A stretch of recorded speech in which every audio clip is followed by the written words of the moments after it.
क्या आप जानते हैं कि रामायण की सबसे पवित्र और पूजनीय नारी माता सीता का जन्म कैसे हुआ था?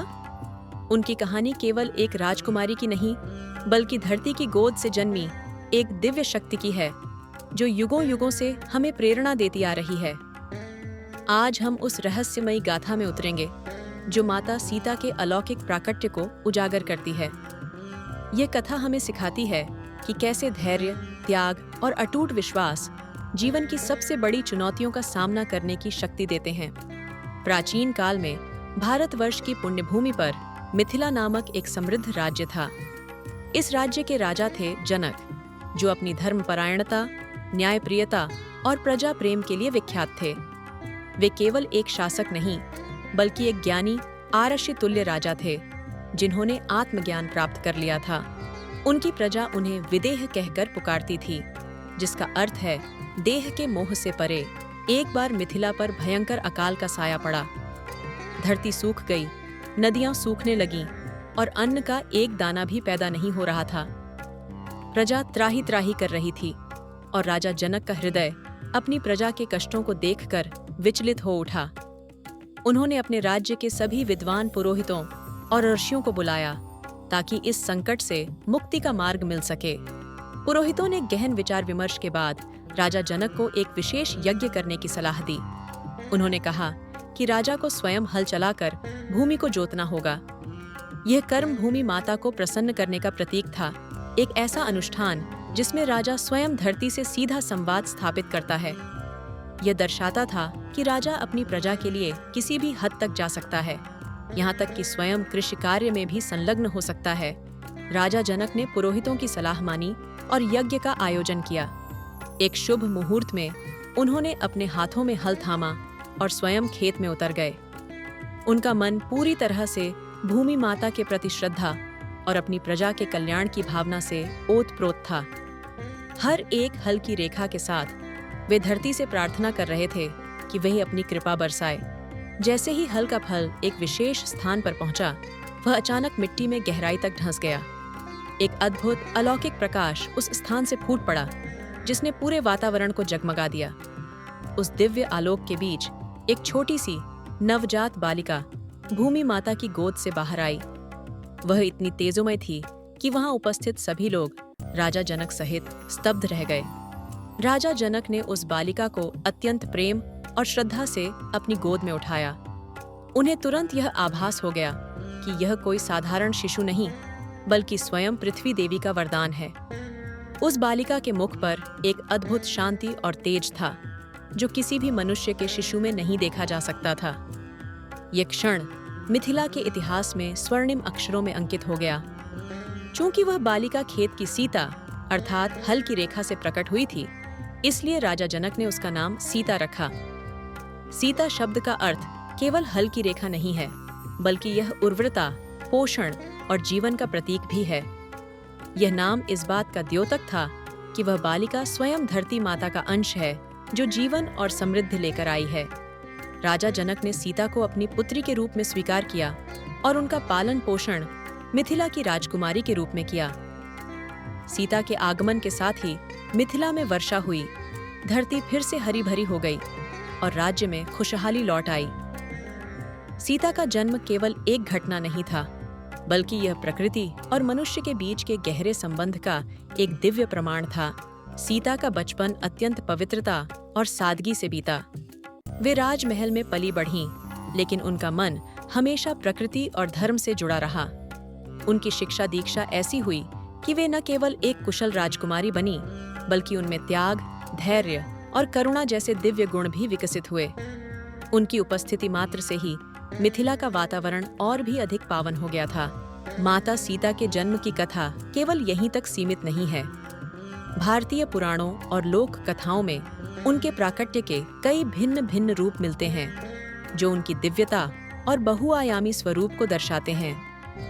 ये कथाएं हमें बताती हैं कि सीता केवल एक व्यक्ति नहीं, बल्कि एक सार्वभौमिक शक्ति का प्रतीक हैं। कई पुराणों में माता सीता को स्वयं देवी लक्ष्मी का अवतार कहा गया है। जिस प्रकार भगवान विष्णु धर्म की स्थापना के लिए पृथ्वी पर राम के रूप में अवतरित हुए, उसी प्रकार उनकी शक्ति देवी लक्ष्मी सीता के रूप में उनके साथ आईं।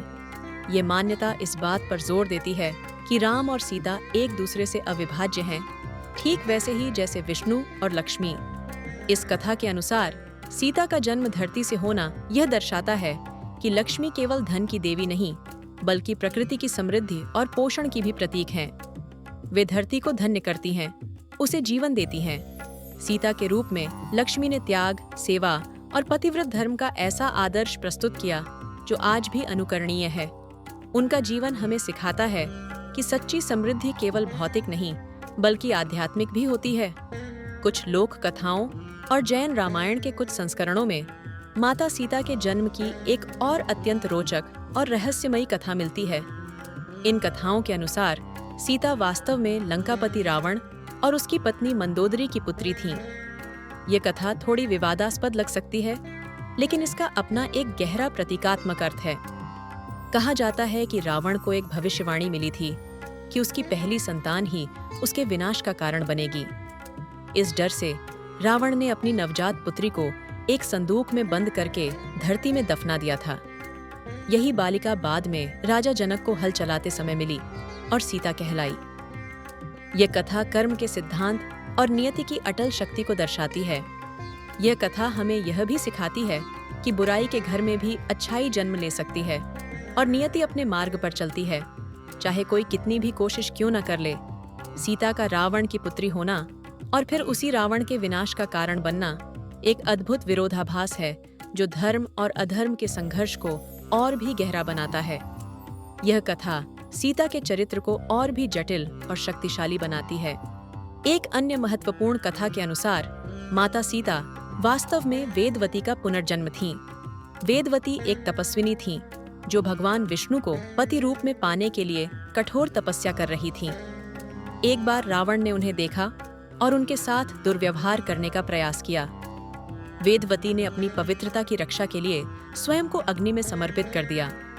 मरने से पहले वेदवती ने रावण को श्राप दिया कि वह अगले जन्म में उसके विनाश का कारण बनेगी। यही वेदवती बाद में सीता के रूप में धरती पर अवतरित हुईं। ये कथा सीता के जन्म को रावण के पूर्व जन्म के पापों से जोड़ती है और उनके जीवन के उद्देश्य को और भी स्पष्ट करती है। यह दर्शाता है कि सीता का आगमन केवल राम की पत्नी के रूप में नहीं, बल्कि धर्म की स्थापना और अधर्म के नाश के लिए भी हुआ था।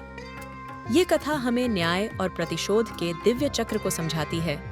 ये बताती है कि कोई भी पाप बिना परिणाम के नहीं रहता और धर्म की रक्षा के लिए स्वयं ईश्वरीय शक्ति अवतार लेती है। वेदवती का त्याग और उनका संकल्प ही सीता के रूप में प्रकट हुआ, जो अंततः रावण के अहंकार और अत्याचार का अंत करने का माध्यम बना। चाहे कोई भी कथा हो, एक बात स्पष्ट है, सीता केवल जनक नंदिनी नहीं थीं, वे धरती माता की संतान थीं। उनका जन्म हमें यह सिखाता है कि धरती ही हमारी वास्तविक जननी है, जो हमें पोषण देती है, जीवन देती है। सीता का धरती से प्राकट्य हमें प्रकृति के साथ हमारे गहरे संबंध की याद दिलाता है। सीता का जीवन पवित्रता, त्याग, धैर्य और अटूट विश्वास का प्रतीक है। उन्होंने अपने जीवन में अनेक कष्ट सहे, लेकिन कभी अपने धर्म और मर्यादा का त्याग नहीं किया। लंका में रावण की कैद में रहते हुए भी उनकी पवित्रता और दृढ़ता अक्षुण्ण रही। उनका हर कार्य, हर विचार नारी शक्ति और आदर्श भारतीय नारीत्व का अनुपम उदाहरण है। सीता हमें सिखाती हैं कि सच्ची शक्ति बाहरी नहीं, बल्कि आंतरिक होती है। उनकी सहनशीलता, उनकी करुणा और उनका अटूट प्रेम ही उनकी सबसे बड़ी शक्ति थी। वे केवल राम की पत्नी नहीं, बल्कि स्वयं में एक पूर्ण और शक्तिशाली इकाई थीं, जिन्होंने अपने जीवन से अनगिनत लोगों को प्रेरित किया है और करती रहेंगी। माता सीता का जीवन हमें कई महत्वपूर्ण संदेश देता है। उनका जन्म हमें प्रकृति के प्रति सम्मान और कृतज्ञता सिखाता है। वे हमें याद दिलाती हैं कि हम सभी धरती माता की संतान हैं और हमें उसका संरक्षण करना चाहिए। उनका जीवन हमें यह भी सिखाता है कि विपरीत परिस्थितियों में भी धैर्य और धर्म का साथ नहीं छोड़ना चाहिए। सीता का त्याग और उनकी निस्वार्थ सेवा हमें रिश्तों की पवित्रता और प्रेम की गहराई को समझाती है। उन्होंने अपने पति के लिए, अपने परिवार के लिए और धर्म की स्थापना के लिए जो कुछ भी सहा, वह अद्वितीय है। उनका जीवन हमें यह भी बताता है कि स्त्री शक्ति ही सृष्टि का आधार है और उसमें इतनी क्षमता है कि वह किसी भी चुनौती का सामना कर सकती है। सीता का चरित्र हमें यह भी सिखाता है कि सच्ची सुंदरता बाहरी रूप में नहीं बल्कि आंतरिक गुणों में होती है। उनकी पवित्रता, उनकी करुणा और उनका धैर्य ही उन्हें सबसे सुंदर और पूजनीय बनाता है। वे एक ऐसी आदर्श नारी हैं जिनकी गाथाएं युगों युगों तक गाई जाती रहेंगी और जो हर पीढ़ी को प्रेरणा देती रहेंगी। इस प्रकार माता सीता का जन्म एक रहस्यमय और दिव्य घटना थी जिसने रामायण के महान घटनाक्रम की नींव रखी। वे धरती की संतान थीं, लक्ष्मी का अवतार थीं और आदर्श नारीत्व की प्रतिमूर्ति बनी। उनका जीवन हमें सिखाता है कि कैसे एक व्यक्ति अपने कर्मों और गुणों से अमर हो सकता है। सीता की कहानी केवल एक प्राचीन कथा नहीं है, बल्कि यह एक शाश्वत संदेश है जो आज भी उतना ही प्रासंगिक है। यह हमें हमारे मूल्यों, हमारी संस्कृति और हमारी आध्यात्मिक जड़ों से जोड़ती है। उनकी गाथा हमें याद दिलाती है कि धर्म, सत्य और प्रेम ही जीवन के वास्तविक आधार हैं। अगर आपको माता सीता के जन्म की यह दिव्य और रहस्यमयी कथा अच्छी लगी तो इस वीडियो को लाइक और शेयर करना न भूलें। अपने दोस्तों और परिवार के साथ इस ज्ञान को साझा करें ताकि वे भी इस पवित्र गाथा से प्रेरणा ले सकें। ऐसे ही पौराणिक रहस्यों और आध्यात्मिक ज्ञानवर्धक कहानियों को जानने के लिए हमारे चैनल को अभी सब्सक्राइब करें और बेल आइकन दबाना न भूलें ताकि आप कोई भी नया वीडियो मिस न करें। अपनी राय और अपने प्रश्न कमेंट बॉक्स में जरूर लिखें। हम आपके विचारों का स्वागत करते हैं।